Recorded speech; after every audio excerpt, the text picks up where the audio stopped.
Hi, എല്ലാവർക്കും നമസ്കാരം. നമുക്ക് ചെമ്പഴന്തീർ പൂവിലെ സച്ചിയുടെയും രേവതിയുടെയും നാളത്തെ നല്ലൊരു കഥ കേൾക്കാം. അങ്ങനെ സച്ചിയും രേവതിയും ശ്രുതിയെക്കുറിച്ച് മുറിയിലിരുന്നിങ്ങനെ സംസാരിക്കുകയാണ്. ശ്രുതി എന്തുകൊണ്ടാണ് നമ്മളോട് ഇനി വിശ്വനാഥിനെക്കുറിച്ച് അന്വേഷിക്കണം എന്നൊക്കെ പറഞ്ഞതിനെക്കുറിച്ച് തന്നെയാണ് അവർ സംസാരിക്കുന്നത്.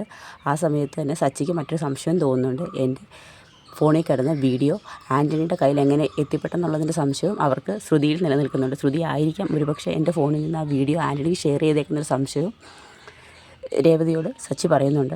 ആ സമയത്താണ് സച്ചിക്കൊരു ഫോൺ കോൾ വരുന്നത്. സച്ചി ഫോൺ എടുക്കുന്നുണ്ട്. അത് സച്ചിക്കൊരു ലോങ് ട്രിപ്പ് വരുന്നതാണ്. ശരി, ഞാൻ രാവിലെ വരാമെന്ന് പറഞ്ഞ് ഫോൺ കട്ട് ചെയ്യുന്നുണ്ട്. രേവതി ചോദിക്കും, ആരാ സച്ചിട്ടാണ് വിളിച്ചത്?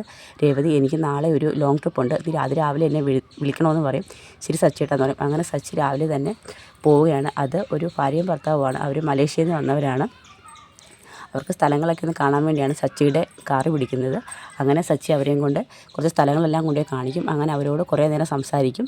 സച്ചിക്ക് അവർക്ക് സച്ചി ഒരുപാട് ഇഷ്ടപ്പെടുന്നു. അങ്ങനെ സച്ചിയുടെ ഫാമിലി ഡീറ്റെയിൽസും എല്ലാം അവർ ചോദിച്ച് മനസ്സിലാക്കുന്നുണ്ട്. അങ്ങനെ അവർ പറയുന്നുണ്ട്, ഇന്ന് ഞങ്ങളുടെ വിവാഹ വാർഷികമാണ്, ഞങ്ങൾക്ക് ക്ഷേത്രത്തിൽ കുറച്ച് പൂജകളൊക്കെ ചെയ്യണം, ഇവിടെ ഏറ്റവും അടുത്തുള്ള ക്ഷേത്രം ഏതാണെന്നൊക്കെ പറയണമെന്ന് പറയുമ്പോൾ സച്ചി പറയുന്നുണ്ട്, എൻ്റെ ഭാര്യ രേവതി ഒരു മാല കെട്ടുന്ന ജോലിയാണ്. അവളുടെ അമ്മയും ക്ഷേത്രത്തിൽ മാല കെട്ടുന്നുണ്ട്. അവർക്ക് ഏറ്റവും അറിയാവുന്ന ക്ഷേത്രമുണ്ട്, നല്ല ക്ഷേത്രമാണ്, നമുക്ക് അവിടെ പോയി പൂജകളൊക്കെ ചെയ്യാം, സാറിന് അത് മതിയോ എന്നൊക്കെ ചോദിക്കും. ഓ മതി, നിങ്ങൾക്കൊക്കെ പരിചയമുള്ളതാണ്, നമുക്ക് അതിൽ ഏറ്റവും നല്ലതെന്ന് പറയും. അങ്ങനെ സച്ചി അവരെയും കൂടി ക്ഷേത്രത്തിലോട്ട് വന്നുകൊണ്ടിരിക്കുകയാണ്. ആ സമയത്ത് തന്നെയാണ് രാവിലെ ആൻ്റണി ക്ഷേത്രത്തിലോട്ട് വരുന്നത്.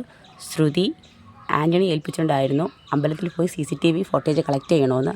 അതറിഞ്ഞ് ആൻ്റണി ക്ഷേത്രത്തിൽ വന്നിട്ട് അവിടുത്തെ മാനേജരോട് സംസാരിക്കുന്നുണ്ട്. പക്ഷേ മാനേജർ പറയും, ഇല്ല, അങ്ങനെ ആരെങ്കിലും വന്ന് ചോദിച്ചു കഴിഞ്ഞാൽ CCTV ഫോട്ടേജ് ഒന്നും കൊടുക്കാൻ പറ്റത്തില്ല. അപ്പോൾ ആൻ്റണി അവർ പൈസ കൊടുത്ത ഡേറ്റും ഒക്കെ പറയും. പക്ഷേ പുള്ളി കൊടുക്കാൻ തയ്യാറാവത്തില്ല. നിങ്ങളൊരു കാര്യം ചെയ്യും, പോലീസുകാരെയും കൂട്ടിക്കൊണ്ട് പോവാ, അങ്ങനെയാണെങ്കിൽ മാത്രം ഞങ്ങൾ തരാം, അല്ലാതെ ഞങ്ങൾക്ക് തരാൻ പറ്റത്തില്ല. രേവതിയും ഈ CCTV ഫോട്ടേജ് ആവശ്യപ്പെട്ടിട്ടുണ്ടെന്ന് പറയും. രേവതിയോ? അതെ, പിന്നെ നിങ്ങളെ ഞങ്ങൾക്ക് പരിചയമില്ലെന്ന് പറയും. അത് ഇവിടെ മല കിട്ടുന്ന ലക്ഷ്മി അമ്മ എനിക്കറിയാം, അവരുടെ മോൻ ശരത്ത് എൻ്റെ ഫ്രണ്ടാന്നൊക്കെ പറയും. പക്ഷേ എന്ത് പറഞ്ഞിട്ടും പുള്ളി അത് കൊടുക്കാൻ തയ്യാറാവത്തില്ല. അതുകൊണ്ട് തന്നെ ആൻ്റണിക്ക് തിരികെ മടങ്ങി പോരേണ്ടി വരുന്നുണ്ട്. അതിനുശേഷം ആൻ്റണിയെ കാണുന്നതും ശരത്ത് അങ്ങോട്ട് രേവതിയുടെ അടുത്ത് വന്ന് പറയും, ചേച്ചി ആൻ്റണി അല്ലേ അങ്ങോട്ട് വന്നതെന്ന് പറയും. ആ അതെ, അവനെന്തിനായിരിക്കും ഇപ്പോൾ ഇങ്ങോട്ട് വന്നത്? എനിക്ക് തോന്നുന്നത് അന്ന് ഞാൻ പറഞ്ഞില്ലയോ, ക്ഷേത്രത്തിൽ വെച്ചാണ് ശ്രുതിയും അവളുടെ ഭർത്താവും കൂടി ചേർന്ന് 5 ലക്ഷം രൂപ വിശ്വനാഥന് കൈമാറിയത്. അതിൻ്റെ CCTV ഫോട്ടേജ് ഞങ്ങൾ ക്ഷേത്രത്തിൽ നിന്ന് എടുത്തു കൊടുക്കാമെന്ന് പറഞ്ഞപ്പം ശ്രുതി പറഞ്ഞു അത് വേണ്ടെന്ന്. ചിലപ്പോൾ ആ ജോലി ആൻ്റണി ആയിരിക്കും ശ്രുതി ഏൽപ്പിച്ചിരിക്കുന്നതെന്ന് പറയും. അത് മേടിക്കാൻ വന്നേ ആയിരിക്കും എന്ന് ശരത്തിനോട് രേവതി പറയുന്നുണ്ട്. അപ്പോൾ ലക്ഷ്മ പറയും, പൈസ കടം കൊടുക്കുന്നതൊക്കെ ശരി, അങ്ങനെ പണമിടപാട് എന്തെങ്കിലും സാമ്പത്തിക സഹായങ്ങൾ ചെയ്യാം, പക്ഷേ അവൾക്ക് വേണ്ടി ഇത്തരം കാര്യങ്ങളൊക്കെ എന്തിനാണ് ആൻ്റണി ചെയ്യുന്നതെന്ന് ലക്ഷ്മിയമ്മയും ദേവും ചോദിക്കുന്നുണ്ട്. അത് ശരിയായി ചേച്ചി, എന്തിനു വേണ്ടി ആൻ്റണി ശ്രുതി പറയുന്ന കാര്യങ്ങളൊക്കെ ചെയ്യുന്നത്? ഇതിന് പിന്നെ മറ്റെന്തോ കാര്യമുണ്ടെന്ന് പറയും. ആരോസ് നമുക്കറിയത്തില്ല എന്നൊക്കെ രേവതിയും ലക്ഷ്മിയമ്മയും കൂടി സംസാരിക്കുന്നുണ്ട്. ആ സമയത്താണ് നമ്മുടെ സച്ചി മലേഷ്യയിലുള്ള ആ അച്ഛനും അമ്മയും കൂട്ടിക്കൊണ്ട് അമ്പലത്തിലോട്ട് വരുന്നത്. അവരെ കാണുന്നതും രേവതി അങ്ങോട്ട് വരും. സാർ, ഇതാണ് എൻ്റെ ഭാര്യ രേവതി, ഇത് രേവതിയുടെ അമ്മ ലക്ഷ്മി അമ്മ, അനിയൻ എന്നൊക്കെ പറഞ്ഞ് പരിചയപ്പെടുത്തുന്നുണ്ട്. അപ്പോൾ ആ അമ്മ രേവതിയോട് പറയും, മോളെ നീ വളരെ ഭാഗ്യം ചെയ്തൊരു പെൺകുട്ടിയാണ്, സച്ചിയെ കണക്ക് നല്ലൊരു മകനെ ഭർത്താവായി കിട്ടിയെന്നൊക്കെ പറഞ്ഞ് രണ്ടുപേരോടും സച്ചിയെക്കുറിച്ച് പുകഴ്ത്തി പറയും. എന്തിനാ എന്നെക്കുറിച്ച് ഇങ്ങനെ പുകഴ്ത്തി പറയുന്നതെന്ന് ചോദിക്കും. പിന്നെ നല്ല ആൾക്കാരെക്കുറിച്ച് പുകഴ്ത്തി പറയുന്നത് ഞങ്ങൾക്ക് സന്തോഷമുള്ള കാര്യമെന്ന് പറയും. അമ്മേ, ഇദ്ദേഹം ഇന്ന് ഇവരുടെ വിവാഹ വാർഷികമാണ്, അപ്പോൾ അമ്പലത്തിൽ ചില പൂജകളൊക്കെ ചെയ്യാൻ വേണ്ടി വന്നതാണെന്ന് പറയും. അതിനെന്താ, നമുക്ക് ചെയ്യാമല്ലോ എന്ന് പറയും. അങ്ങനെ പോയി മാലയും അതിന് വേണ്ട കാര്യങ്ങളൊക്കെ എടുത്തുകൊണ്ട് കൊടുക്കും. മാലയ്ക്ക് എത്ര രൂപയെന്ന് നോക്കിയപ്പോൾ, അയ്യോ പൈസയൊന്നും വേണ്ട, നല്ലൊരു ദിവസമായിട്ട് എൻ്റെ മോളെയും മോനെയും കുറിച്ച് നല്ലത് തന്നെ സാറ് പറഞ്ഞല്ലോ, അത് തന്നെ എനിക്ക് ഏറ്റവും വലിയ സന്തോഷമെന്ന് പറയും. അതൊന്നും പറഞ്ഞാൽ പറ്റത്തില്ല, ജോലി ചെയ്തതിന് പൈസ മേടിക്കണമെന്നൊക്കെ പറയും. അങ്ങനെ അവർ തമ്മിൽ സംസാരിക്കുകയാണ്. അങ്ങനെ ക്ഷേത്രത്തിൽ പോയി രേവതി പറയും, സച്ചേട്ടാ ഇനി ഞാൻ പോയി വേണ്ട കാര്യങ്ങളൊക്കെ ചെയ്യാമെന്ന് പറയും. അങ്ങനെ രേവതി ക്ഷേത്രത്തിനകത്ത് പോയി പൂജയ്ക്ക് വേണ്ട കാര്യങ്ങളൊക്കെ ചെയ്യും. അതിനുശേഷം അവർ ലക്ഷ്മിയോടും ശരത്തിനോടും ഒക്കെ കുറച്ച് നേരം സംസാരിക്കുന്നുണ്ട്. അതിനുശേഷം പറയും, ഇനി ഇവർക്ക് വേറെ കുറച്ച് സ്ഥലത്തും കൂടി പോകണം രേവതി, ഇനി ഞാനിവരെ കൊണ്ടുവിടാമെന്നൊക്കെ പറയും. ആ സമയത്ത് രേവതി സച്ചിയോട് പറയും, സച്ചിയേട്ടാ എനിക്കൊരു കാര്യം പറയാനുണ്ട്. എന്താ രേവതി? അത് ഇവിടെ ഇപ്പോൾ ആൻ്റണി വന്നിരുന്നു എന്ന് പറയും. ആൻ്റണിയോ? അവനെന്തിനാണ് വന്നത്? അത് വിശ്വനാഥൻ്റെ CCTV ഫോട്ടേജ് നമ്മൾ ക്ഷേത്രത്തിൽ നിന്ന് വാങ്ങിച്ചു കൊടുക്കാമെന്ന് പറഞ്ഞപ്പം ശ്രുതി പറഞ്ഞില്ലായിരുന്നോ വേണ്ടെന്ന്? അവൾ ആൻ്റണി വിട്ടേ ആയിരിക്കും ആ ഫോട്ടേജ് എടുക്കാൻ വേണ്ടി. അവൻ ക്ഷേത്രത്തിൽ വന്നിട്ടുണ്ടായിരുന്നു പറയും. ശരത്താണ് എൻ്റെ അടുത്ത് പറഞ്ഞത്. എന്നിട്ട് അവർ കൊടുത്തോ? ഇല്ല, അവർ കൊടുത്തിട്ടില്ലെന്ന് പറയും. ഓ ശരിയെന്ന് പറയും. അപ്പം ആൻ്റണി തന്നെയാണ് അവൾ ഏർപ്പാട് ചെയ്തിരിക്കുന്നത് CCTV ഫോട്ടേജ് കളക്ട് ചെയ്യാമെന്ന് പറയും. അതിനുശേഷം സച്ചി പറയും, രേവതി ഞാനൊരു കാര്യം പറയട്ടെ. എന്താ സച്ചേട്ടാ? അത് നമുക്ക് ഇവരെ ഇന്ന് വീട്ടിൽ ഫുഡ് കഴിക്കാൻ വിളിച്ചാലോ എന്ന് ചോദിക്കും. നല്ലൊരു ദിവസമില്ലേ. അപ്പോഴത്തേക്ക് രേവതിയുടെ മുഖമൊക്കെ അങ്ങ് വല്ലാതെ, എന്താ രേവതി നിനക്ക് ഇഷ്ടമില്ലേ? ഇഷ്ടമില്ലാത്തതുകൊണ്ടല്ല, നമ്മളിനി ഇവരെ കൊണ്ടു ചെന്ന് കഴിഞ്ഞാൽ അമ്മ എന്തെങ്കിലും പറഞ്ഞാലോ സച്ചേട്ടാ, അമ്മ അവരെ അപമാനിക്കുന്ന രീതിയിൽ എന്തെങ്കിലും പെരുമാറിയൊക്കെ ചെയ്താൽ പിന്നെ സച്ചേട്ടനും കൂടി അത് നാണക്കേടല്ലേ എന്നറിയാം. അത് പ്രശ്നമല്ല, ഞാൻ അച്ഛനെ വിളിച്ച് നേരത്തെ പറയാം, അച്ഛൻ പറഞ്ഞാൽ പിന്നെ അമ്മയൊന്നും പറയത്തില്ലെന്ന് പറയും. എങ്കിൽ ശരി, സച്ചേട്ടനൊരു കാര്യം ചെയ്യും, അവരോട് സംസാരിക്കാൻ പറയും. അവർ വരുമോ? പിന്നെ അതൊക്കെ അവർ വരും, ഞാൻ സമ്മതിപ്പിക്കാമെന്ന് പറയും. നീ ഒരു കാര്യം ചെയ്യും, വീട്ടിൽ പോയി ഫുഡിന് വേണ്ട കാര്യങ്ങളൊക്കെ ഏർപ്പാട് 1-2 സ്ഥലത്തും കൂടി പോയതിന് ശേഷം ഞാൻ ഇവരെയും കൂട്ടിക്കൊണ്ട് അങ്ങോട്ട് വരാം, വേണ്ട സാധനങ്ങളൊക്കെ മേടിച്ച് നീ പെട്ടെന്ന് ഫുഡ് റെഡിയാക്കാൻ പറയും. ശരി സച്ചേട്ടാന്ന് പറഞ്ഞ് രേവതി അങ്ങ് വീട്ടിലോട്ട് വരും. ആ സമയത്ത് പറയും, ഞാൻ നിങ്ങളുടെ ഒരു കാര്യം ചോദിക്കട്ടെ? എന്താ സച്ചി? അത് ഇന്ന് നിങ്ങൾക്ക് ഞങ്ങളുടെ വീട്ടിലെ ഊണെന്ന് പറയും ഉച്ചയ്ക്ക്. അയ്യോ, അത് നിങ്ങൾക്കൊരു ബുദ്ധിമുട്ടില്ലേ? ഞങ്ങൾക്കൊരു ബുദ്ധിമുട്ടില്ല, ഞങ്ങൾക്ക് സന്തോഷമുള്ള കാര്യമില്ലേ, നിങ്ങൾ മലേഷ്യയിൽ നിന്നൊക്കെ വന്നേ ഇല്ലേ, അപ്പം ഞങ്ങൾക്കും മലേഷ്യയെക്കുറിച്ചൊക്കെ കുറച്ച് കാര്യങ്ങളൊക്കെ അറിയാമല്ലോ എന്നൊക്കെ പറയും. ശരിയെങ്കിൽ അങ്ങനെ ആവട്ടെ എന്ന് പറയും. അങ്ങനെ അവർ ഫുഡ് കഴിക്കാൻ തയ്യാറാവും. ഞങ്ങൾക്ക് 1-2 സ്ഥലത്ത് കൂടി പോകണം, അതിനുശേഷം ഞങ്ങൾ വീട്ടിലോട്ട് വരാമെന്ന് പറയും. എനിക്ക് കയറി സാറെന്ന് പറഞ്ഞുകൊണ്ട് അവരെയും കൂട്ടിക്കൊണ്ട് സച്ചി പോവുകയാണ്.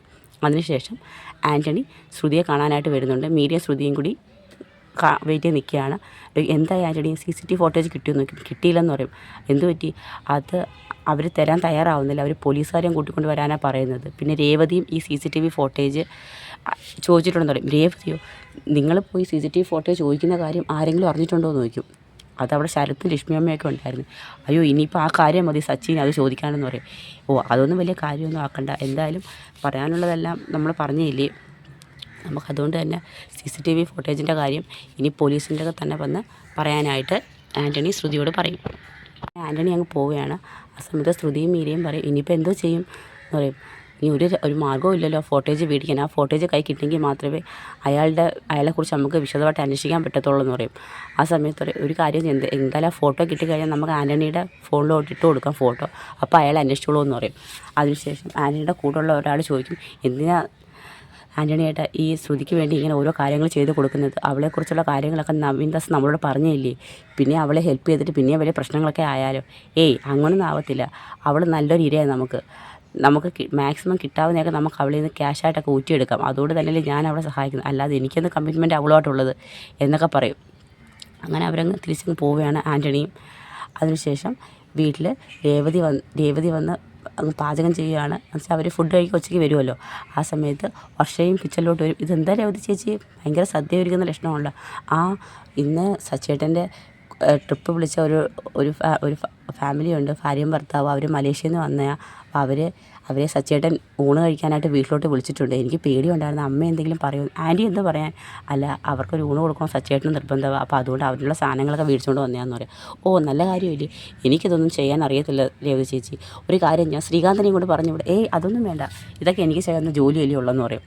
എന്നാലും രേവതി ചേച്ചി ഞാൻ സമ്മതിച്ച് തന്നിരിക്കുക. എന്തൊക്കെ ജോലിയാണ് ചേച്ചി ചെയ്യുന്നത്? വീട്ടിലെ ജോലി ചെയ്യും, പൂ കെട്ടും, പിന്നെ മണ്ഡപം ഡെക്കറേഷൻ ചെയ്യും. എന്നെക്കൊണ്ടൊന്നും പറ്റത്തില്ല കേട്ടോ. എനിക്ക് ആ കൂടി 2 മണിക്കൂർ ജോലി ചെയ്ത് കഴിഞ്ഞാൽ 1 മണിക്കൂർ ക്ഷീണമാണ്. പിന്നെ ഞാൻ എന്തെങ്കിലും കുറച്ച് നേരം വിശ്രമിച്ചും ഭക്ഷണം കഴിച്ചിട്ട് എനിക്ക് അടുത്ത് ജോലി ചെയ്യാൻ പറ്റും. രേവതി ചേച്ചി ഒറ്റ നിപ്പിൽ നിന്ന് എന്തൊക്കെ ജോലി ചെയ്യുന്നത്? രേവതി ചേച്ചി ഞാൻ നമിച്ചിരിക്കുന്നു എന്നൊക്കെ പറയും. അത് പക്ഷേ കൊച്ചിലെ തൊട്ട് ഞാനിങ്ങനെ കഷ്ടപ്പെടുന്നില്ല, അതുകൊണ്ട് എനിക്കതൊക്കെ ഒരു ബാലൻസാണ്. എൻ്റെ വീട്ടിൽ എൻ്റെ അമ്മ എന്നെ കൊണ്ട് ഒരു ജോലിയും ചെയ്യിക്കത്തില്ലായിരുന്നു. അത് നിൻ്റെ വീട്ടിൽ നീ ഒറ്റ മോളല്ലേ, കുട്ടിയായിട്ട് വളർന്നു വന്നത്, അപ്പം നിന്നെ കൊണ്ട് ജോലി ചെയ്യിപ്പിക്കാൻ പറ്റുമോ? നീ എൻ്റെ സ്വന്തം അനിയത്തെ പോലെയല്ല, നീ ഇവിടെ ജോലിയും ചെയ്യേണ്ട, ഇതൊക്കെ എനിക്ക് ചെയ്യാവുന്ന ജോലിയൊക്കെ ഉള്ളൂ എന്ന് പറയും. അങ്ങനെ അവർ അതിനെക്കുറിച്ചൊക്കെ സംസാരിച്ചുകൊണ്ട് നിൽക്കുന്ന സമയത്ത് നമ്മുടെ ചന്ദ്രമതി അങ്ങോട്ട് വരുന്നുണ്ട്. ചന്ദ്രമതിയെ കാണുന്നതും രേവതിയും വർഷയും കൂടി നോക്കും. ഇതാര് ആൻറ്റിയോ, ഇതെന്താ ഇവിടെ സദ്യ പോലെ ഒരുക്കുന്നുണ്ടോ എന്ന് ചോദിക്കും. ഇവിടെ ചെറിയൊരു സദ്യയൊക്കെ ഒരുക്കുന്നുണ്ടെന്നുള്ള കാര്യത്തെക്കുറിച്ച് പറയും. ആർക്ക് വേണ്ടി? അത് സച്ചേട്ടൻ്റെ വണ്ടിയിൽ നിന്നൊരു ട്രിപ്പിന് 2 പേര് വന്നായിരുന്നു, മലേഷ്യയിൽ നിന്ന് വന്നവർ. അപ്പോൾ അവർക്ക് ഊണ് കൊടുക്കണം സച്ചേട്ടൻ പറഞ്ഞു എന്ന് പറയും. നിങ്ങൾക്ക് വണ്ടിക്ക് ഓട്ടം കിട്ടാൻ വേണ്ടി വണ്ടിയിൽ കയറുന്ന ആൾക്കാരെ എല്ലാം വീട്ടിൽ വിളിച്ച് ഊണ് കൊടുക്കണോ എന്ന് പറയും.